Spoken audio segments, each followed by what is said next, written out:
तो हेलो बच्चों, कैसे हो आप लोग? बढ़िया।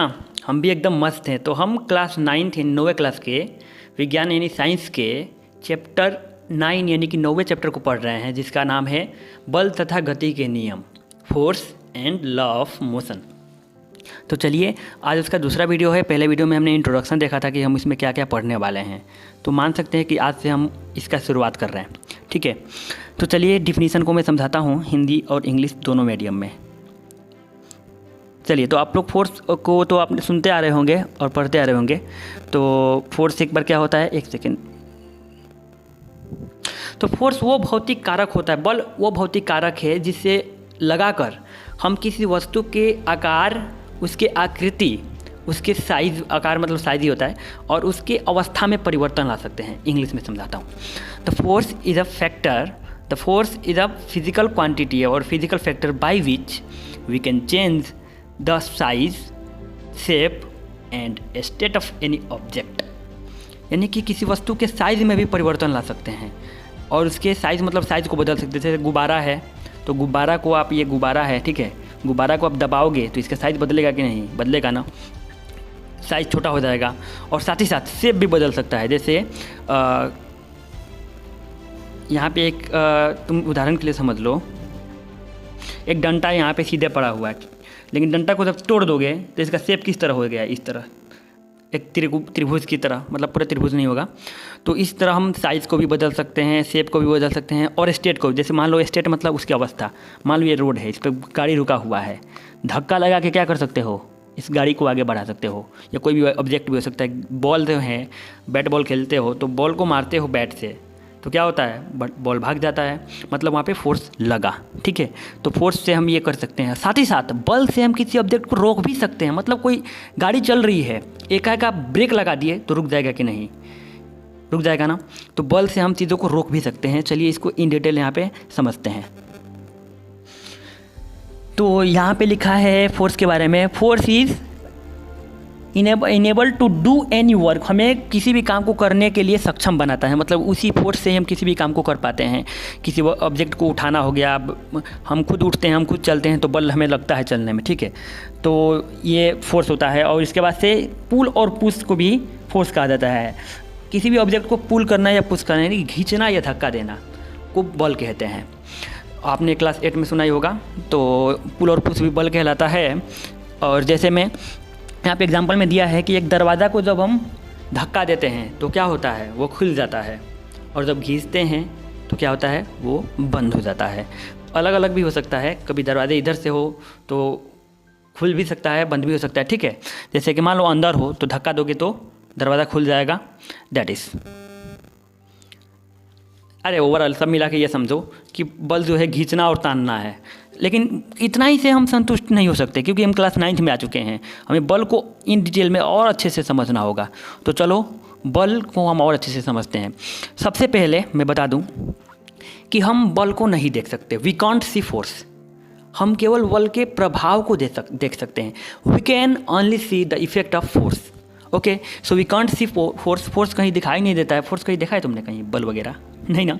लेकिन बल के वजह से तुमने गाड़ी को चलते हुए देखा है। बल के वजह से तुमने ग्रेविटेशनल कोई ऑब्जेक्ट को धरती पर गिरते हुए देखा है। बल के वजह से तुमने चुंबक को देखा है। बल के वजह से तुम खुद चलते हो। बल के वजह से तुम कुछ चीज़ उठा कर ले जाते हो। यानी कि बल को तो नहीं देखा है, पर बल के प्रभाव को देखा है। तो आइए देखते हैं साइंस के भाषा में, विज्ञान की भाषा में, कि बल क्या क्या कर सकता है। ठीक है, तो देखो, force can make a stationary body in object, moving object. यहाँ पे मूविंग छूट गया है बच्चों, यहाँ पे मूविंग छूट गया है। यानी कि जो ऑब्जेक्ट क्या करता है, स्टेशनरी ऑब्जेक्ट को मूव करा देता है। सीधा सीधा इसका हिंदी समझो कि कोई जब बल हम लगाकर किसी भी वस्तु को गति में ला सकते हैं।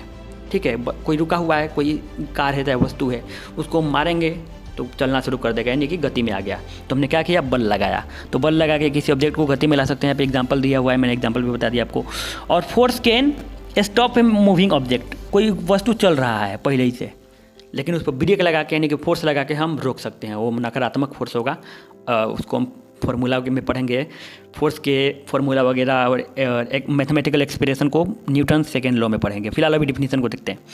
उसके बाद से फोर्स क्या क्या कर सकता है। Force can change the direction of a moving object. मान लीजिए कोई गाड़ी इधर से जा रहा है, लेकिन कोई गाड़ी आके धक्का इधर से मार दिया तो क्या हो जाएगा, ये घूम जाएगा ना इधर। तुम किसी और दिशा से चल रहे हो, किसी से टकरा जाओगे तो अतः हमें क्या पता लगा कि जो बल है वो किसी वस्तु के दिशा में भी, चलती हुई वस्तु के दिशा में भी परिवर्तन ला सकता है। ये भी बल का प्रभाव हो सकता है। चलो और देखते हैं और बल क्या क्या कर सकता है।